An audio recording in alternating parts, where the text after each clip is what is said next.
আজি হেনো পিতৃ দিৱস।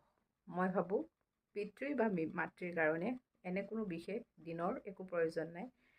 প্ৰত্যেক দিনাই মা দেউতা ভক্তি কৰিব লাগে, প্ৰত্যেক পিতৃ মাতৃক ভক্তি কৰিব লাগে, শ্ৰদ্ধা কৰিব লাগে। এনেকুৱা নহয় যে নিজৰ মাকজনীকে বা নিজৰ দেউতাকজনকে সন্মান দিব।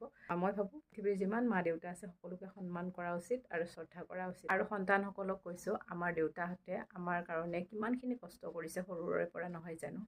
আৰু যদিহে আপুনি এতিয়া নিজৰ ভৰিত নিজে থিয় দিব পৰা হৈছে, নিজৰ দায়িত্ববোৰ যদি নিজে ল'ব পৰা হৈছে, তেতিয়াহ'লে নিজৰ দেউতাকক অলপমান ৰেষ্ট দিয়ক। যদিহে দেউতাকজনৰ বয়স হৈছে, তেতিয়াহ'লে তেওঁক এতিয়া অলপমান ৰেষ্টৰ প্ৰয়োজন। যদি আপুনি নিজৰ দায়িত্ব নিজে ল'ব পৰা হৈছে, নিজৰ ভৰিত নিজে থিয় দিছে, তেতিয়াহ'লে দেউতাৰ দায়িত্ববোৰ ল'বলৈ আৰম্ভ কৰক। দেউতাই ঘৰখনৰ কাৰণে যিবোৰ কৰে, সেইবোৰ দায়িত্ববোৰ আপুনিও ল'ব আৰম্ভ কৰক। আৰু জীৱনৰ শেষৰ সময়ছোৱাত দেউতাজনক সুখত ৰখাৰ চেষ্টা কৰক।